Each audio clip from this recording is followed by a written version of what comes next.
Togo Info, le Togo à votre portée. Cette façon pour le pouvoir de procéder dans la terre, dans la Guinée, la Guinée qu'ils ont créé de toutes pièces, ça ne règle aucunement la crise. Il faut bien contester. Et même cette scène, tout l'audio, tout ce qui est circulé sur les réseaux sociaux, pour rapportant comment Guillaume a été enlevé dans sa maison avec un archevêque à côté, etc. On se met l'archevêque à l'interrogatoire.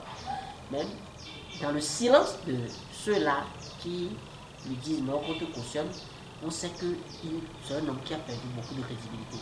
Et donc, pour Nazimé, même s'il veut gouverner, il doit travailler à obtenir plus de crédibilité, à remonter sa courbe en termes de crédibilité. Mais l'autre réalité, même dans le phénomène à Guillaume aujourd'hui, c'est quoi? C'est que à partir du 22 février, et bien avant le 22 février, les Togolais ont lancé un message fort. Les Togolais ont voulu dire qu'ils ont une autre compréhension de l'alternance en lieu place de ce que les opposants ont raconté, en leur nom.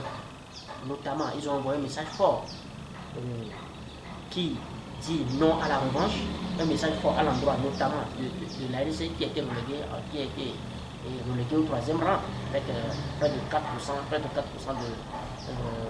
de suffrages exprimés selon ce que la Cour constitutionnelle a déclaré. Donc ils ont envoyé un message fort, non à la revanche, mais également les Togolais disent nous sommes prêts à accompagner n'importe qui, quelle que soit la région, quel que soit son passé, quelle que soit la région d'où il vient. L'essentiel est qu'on obtienne l'alternance, qu'on obtienne le changement, tant soit peu. Et en cela, même, quelle que soit l'identité de l'homme, moi je peux vous dire qu'aujourd'hui, si c'était Félix Katanga, se déclare opposant à fort, et il a l'onction de Monseigneur Kodro, les Togolais vont voter autant pour lui. Hein? Si c'était Bawara aujourd'hui rentre dans l'opposition, même en 24 heures, il obtient l'onction de Monseigneur Kodro, les Togolais vont voter pour lui.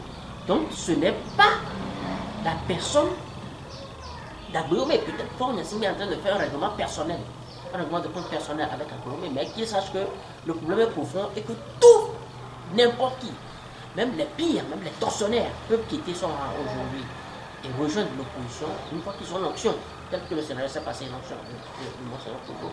Les Togolais vont voter pour lui, donc son problème est entier. Le problème est entier en cela. Et les Togolais ont bien dit, bien avant même le 22 février dernier, qu'ils ne sont pas dans la revanche, ils ne sont pas dans le règlement de compte, ils ne sont pas dans les considérations géographiques. La preuve, quand il piège à Dame, quoique certains disent qu'il est de la région centrale, il est du ministère, ce qui est vraiment la question rappelle, les gens l'ont suivi. Les gens l'ont suivi à Lomé comme à Mangouad, à Dabaon. Donc, il faut que l'on sache que, en fait, c'est le fait qu'il s'accroche trop au pouvoir, le fait que la gouvernance ne change pas, le fait qu'il n'y a pas d'inclusivité, et le fait qu'il s'est accrédité, qu'il s'est entouré des vieux barons qui lui donnent de mauvais conseils depuis 2015 et qui fait que ces problèmes sont toujours là. Et donc, sa solution pour lui, c'est de chercher à juguler ces vieux barons-là parce qu'il a fait de ces barons aujourd'hui un berceau dans lequel il le dorlote. Il se la coule tous, mais ça ne le prive pas des réalités. Ça ne le prive pas de ce que le petit Togolais, comme à l'international, on pense de lui, qu'il n'est pas un homme solide. En fait, c'est ça le problème, et même au sein du Parti uni, mais ces vieux barons, ces vieilles groupes que rien n'arrive à déboulonner, posent problème. Parce que les jeunes unis sont prêts aujourd'hui à tisser le pont, à tendre la main pour essayer de construire notre Togo. Mais les vieux font ici aujourd'hui un bouquet depuis 2015. Il a fait des vieux un bouquet et cela risque même de lui pester en face.